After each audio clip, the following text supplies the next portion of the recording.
Number 133 અમી ગમી.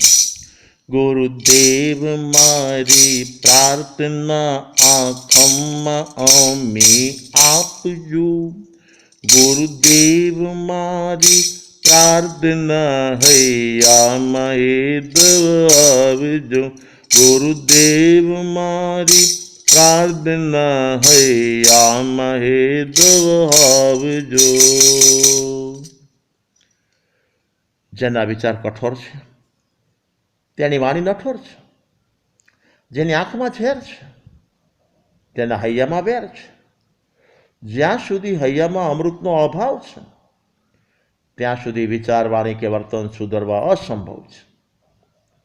દ્રષ્ટાંત: બંગલો ગમે તેવો આલિશાન બાંધેલ હોય, રૂમે ને બાથરૂમે પાઇપલાઇન લીધેલી હોય, પરંતુ ગમે તે ચકલીઓ ખોલવા છતાં પાણી આવતું જ નથી, કારણ ટાંકીમાં પાણીનો અભાવ છે.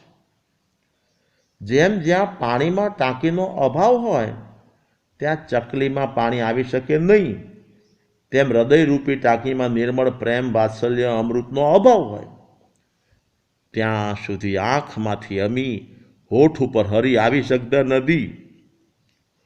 પરંતુ જો મકાન ઉપર રહેલી ટાંકી પાણીથી છલોછલ ભરેલી છે તો દરેક નળમાં પાણી આવવું સુગમ બને છે.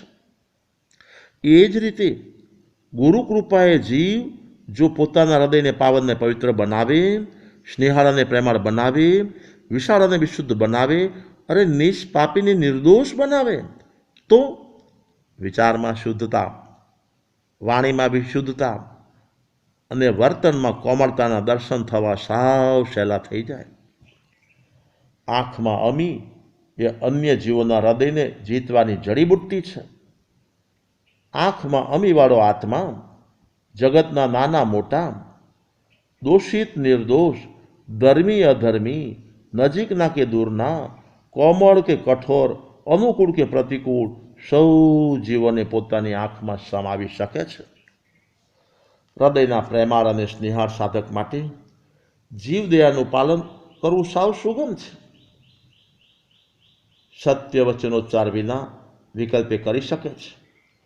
ચોરીના ભાવથી મુક્તિ તો જાણે મફતમાં એને મળતી હોય એવો એનો અનુભવ થાય છે.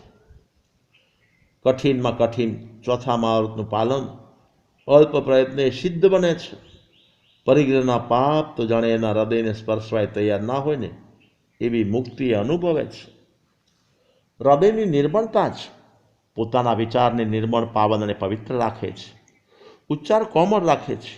હિતકારીની મીઠો અને મધુરો સત્યનો પ્રકાશ યુક્ત બનાવે છે. આચારમાં શુદ્ધિ, વિશુદ્ધિ, હળવાશ અને આનંદ સાથે સહજતા જોવા મળે છે. આપણી આંખની અમી આપણા સંપર્કમાં આવનાર અનેક જીવોને આનંદિત અને પ્રમોદિત બનાવી દે છે. પ્રેમાળ અને સ્નેહાળ બનાવે છે. અનેકને હૈયે ઠંડક આપનાર બની જાય છે. વ્યસનીઓના વ્યસન મુકાવનાર બને છે. અનેકના હૃદયના કબાટ ખોલાવનાર બને છે. જેમ સાયકલને ગતિશીલ બનાવવા માટે ટ્યુબમાં હવાની જરૂર છે, સ્કૂટર મોટરમાં પેટ્રોલ ભરવાની જરૂર છે, તેમ જીવનને પ્રગતિશીલ બનાવવા માટે હૈયાને સૌ પ્રથમ પ્રેમાળ અને સ્નેહાળ બનાવવું જરૂરી છે. સાથી સહકારીઓનો યા તો વડીલોનો પ્રેમ સંપાદન કરવાથી વડીલોનું વાત્સલ્ય સતત મળે છે અને પ્રાથમિક કક્ષાના જીવનને વિકાસ સુગમ બનાવી દે છે. જો નાયકે પોતાના આશ્રિતોના જીવનમાં વિકાસના દર્શન કરવા છે તો નિરપેક્ષ પ્રેમ અને વાત્સલ્યના વારીથી આશ્રિતોને સતત સ્નાન કરાવતા રહેવું જોઈએ. વહેતી નદીના માર્ગમાં કંટક આવે કે કાંકરા આવે, ખાડા આવે કે ટેકરા આવે, ઊંચાણ આવે કે નીચાણ આવે, છતાં નદીનો પ્રવાહ ક્યાંય અટકતો નથી. તેમ આશ્રિતનું વર્તન સારું હોય કે ખારું, અનુકૂળ હોય કે પ્રતિકૂળ, વડીલોનું માને યા ના માને, કોઈ કામ બગાડે યા સુધારે, વિનય જાળવે યા ન જાળવે, છતાં જો પાત્ર જીવોના અવગુણ ઓગાળવા છે, દુર્ગુણને દૂર કરવા છે અથવા વધુ બગડતા અટકાવવા છે તો વડીલોએ નિર્વ્યાજ અને નિરપેક્ષ ભાવે નિર્દોષ પ્રેમનો પ્રવાહ આશ્રિતો પ્રત્યે ચાલુ જ રાખવો જોઈએ. જેમ નદી ગમે તેવી સ્થિતિ કે પરિસ્થિતિમાં પોતાનો પ્રવાહ ચાલુ જ રાખે છે તો પોતે નિર્મળ રહે છે, તેમ વડીલો ગમે તેવી પરિસ્થિતિમાં પણ જો દરેક પ્રત્યે વાત્સલ્યનું વહેણ,